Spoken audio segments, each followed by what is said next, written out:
Superman? Yeah. Who else? Ireland? Wonder Woman. Wonder Woman sometimes, sometimes not. Where am I at? Hope. Batman wears a cape. Anybody else? Doctor Strange. Doctor Strange. Okay, I have not seen that, so I'm going to take your word for it. Thor. Iron Man. Thor. Okay. So today we're going to talk about super moms. How our moms are superheroes. And moms may not wear capes. I don't wear a cape, but I am a mom. They feed us. They drive us around. They comfort us when we're hurt. They do our laundry. They do dishes. Cook. They cook meals. Or they teach you to do it for yourself so you can learn to take care of yourself in the grown-up world, right? How many of you are learning how to maybe cook or something with your mom? It's fun, isn't it? Yeah, TJ and I always had a blast in the kitchen. But today, Miss Cindy Kidwell made our cake for us. But we're going to talk about our moms being our superheroes. And why God had that happen. Today's a good time to be alive when you think of women superheroes, isn't it? Because before, there didn't used to be a lot of women superheroes, did there? There was always Superman and Batman and Spider-Man and all like that. But there weren't a lot of women superheroes. Invisible Girl was just one of the Fantastic Four. Wonder Woman was just one of the Justice League. Now she's got a hit movie. But today, female superheroes are everywhere. Who can give me an idea of a female superhero? Ethan. Nurses. No, perfect. My mom's a nurse. Yes, she is. Okay. Daniel. Black Widow. The Black Widow is a female superhero. Jessica. Spider-Man. Well, Spider-Man's a male superhero. Oh, there's one in the Spider-Man. We're talking about the women that are superheroes. Wonder Woman. Yeah. Spider-Man. Spider-Girl. I have not seen that. Is that a comic? Is that a show, or is that a comic book, or what is that? It's on this show. Okay. See, I don't watch a lot of kids' TV since my son is 23. I must. Ireland. Police officers. Police officers, female police officers. Yes, Hope. Poison Ivy. Okay. Yeah, I've seen that one. Is she a superhero? Yeah, She goes back and forth. yeah. Oh, okay. So she's good and bad. Yeah, she goes back and forth. Okay, Cassie. Moms, love it. Oh, Good there you job, go. Cassie. You just try. You didn't just say that because you know Tim's filming and you want to rake up points with mom. I'm just kidding. But moms are a special gift from God. If you have a mom and a dad, but we're going to talk about moms today. We'll talk about dads next month. That is a Christian. You have the second greatest gift God will ever give you. What was the first? Salvation. Salvation. So Jesus, right? Jesus was our salvation. But if you have a mom and a dad that are serving God, you have the second greatest gift God can ever give you. And I truly, truly believe that. I believed that for years. I believed that with my own mother. And a mother's love is her greatest superpower. You know, we got an email today, emergency email today asking us to pray because a boy in TJ's group, as Tim told you during prayer time, had gotten hurt. He broke his clavicle bone. That's your bone that's right here. And man, it hurts when you break that. It hurts bad. Oh, it hurts. And, you know, but moms, okay, just think about a regular, I know this has been a weird spring. There's no baseball going on. There's not a lot of sporting events. There's not a lot of, excuse me, yes, Cassie? There's going to be soccer. Yeah, it's coming back slowly but surely, but we want to make sure everybody's safe. But think about, during a regular time, how many times your moms, and maybe some of you may not have a mom. My mom has passed on and is in heaven. But maybe you have a grandma or an aunt that fills that role for you. Is that someone special in your life? But think of how many meals she cooks a week. Think of how many miles she drives when she's taking you back and forth to school and and ball practice and baby choir practice and sporting events and Girl Scouts and Boy Scouts and all the other things that she does. How many of you, your mom takes off work when you're sick to stay home with you? My mom was always the one to stay home with us. And 99% of the time I was the one that stayed home with TJ when he was sick. But today, we're going to talk about a very special mom in the Bible who was very brave. How many of you all, come on up, Byron. How many of you all know the story of Moses and how he led the children out of Israel? How many of you know that Moses had a superhero mom? Yes. Okay, and Ireland's going to read us the scriptures today, chapter 2, verses 1 through 10. It's a lot of scripture, so let's hang on. Now a man of the house of Levi married a Levite woman, and she became pregnant and gave birth to a son. When she saw that he was a fine child, she hid him for 3 months. But when she could hide him no longer, she got a basket for him and coated it with tar and pitch. Then she placed the child in it and put it among the reeds along the bank of the Nile. Nile River. Yeah. His sister stood at the distance to see what would happen to him.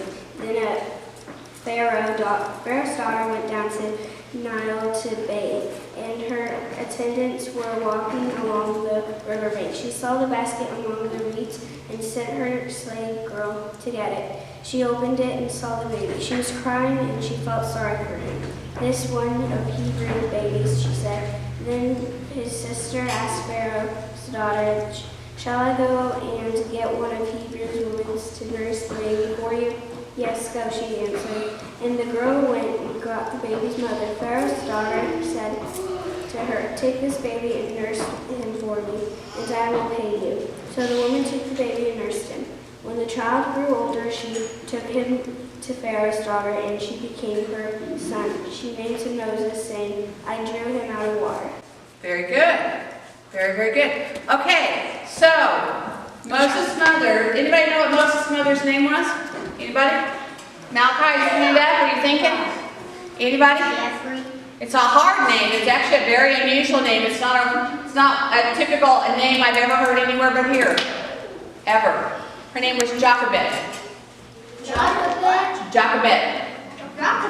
Jochabed. And think about this, kids.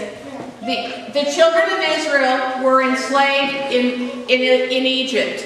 They were slaves. And they were growing in number. There was more and more and more of them every year. And the Pharaoh was the king of Egypt, got scared. Because he was afraid the Israelites would rise up and take over Egypt and defeat him. So he issued a decree, that's a law, that all the Israelite baby boys that were born were to be murdered. I want you all to look around and think about what it would be like to have no boys in this classroom today. That would be great. That's Oh!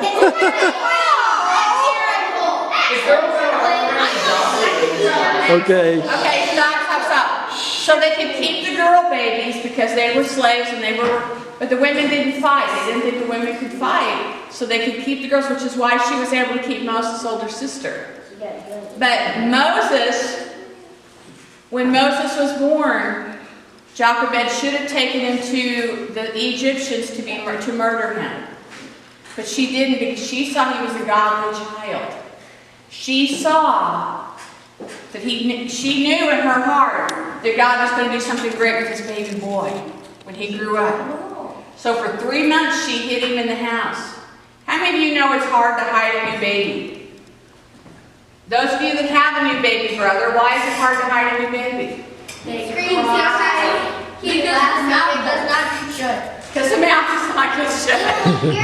Daniel, please don't hold back. Tell us how you really feel.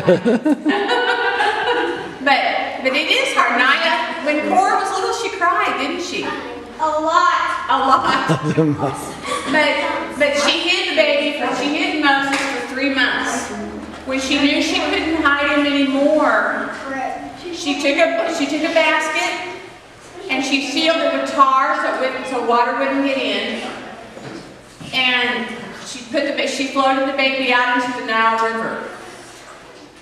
And then the sister stood and watched because the sister was little. She could hide. And so she wanted Moses to be spared. And here comes the Pharaoh's daughter, who was the princess of Egypt.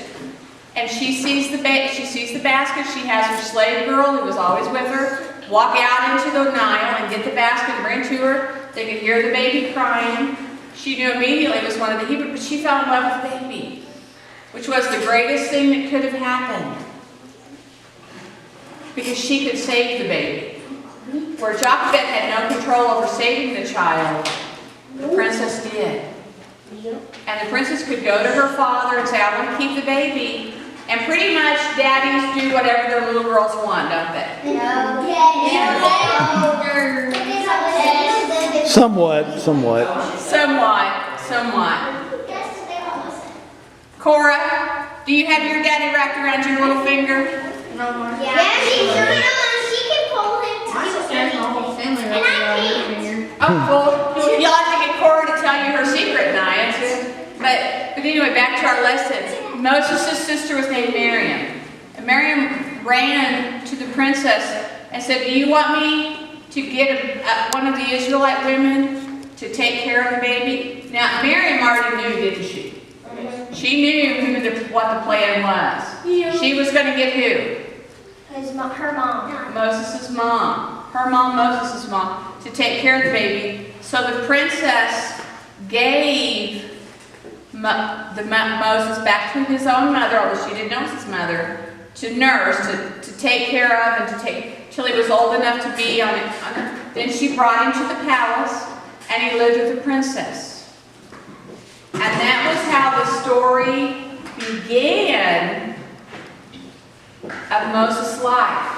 And we've talked about Moses led the children out, we talked about the 10 plagues, and we talked about the 10 commandments and all those things. We've talked about all those things that Moses did. But it all started with a mom who was brave, didn't it? A mom who would fight for her child. A mom who would, and kids, I want to tell you, that's most mothers. Most mothers, you know, it always amazes me. Every time I read the story of Jesus on the cross, Michelle, you know what amazes me the most about that story? What's that? Mary didn't say a word. Because I'm telling you what, you had my little boy up there on that cross, I'd be pitching a fit. She fought for her son, but not in the way we think of fighting. She did it as God told her to do, to protect her, that loves Jesus, that knows the Word of God. You have the second greatest gift God will ever give you. Moms are amazing. Moms are superheroes. And I'm not saying that just because I am a mom. I thought it way before I was ever a mother. You know, I looked at all they do. You look at all that they do. And kids, what I want to ask you today, whenever I look at me, sitting up big and straight and tall looking at me, today and this week especially, this week, I want you to do something extra from your mom. Maybe you say thank you more when she does something for you. Maybe you take over some of her chores. You know, if mom gets up to do the dishes, hey mom, I'll get the dishes, you go ahead and sit down. Watch some TV or whatever you like to do, read or whatever. Or maybe you could not fight with your brother or sister as much.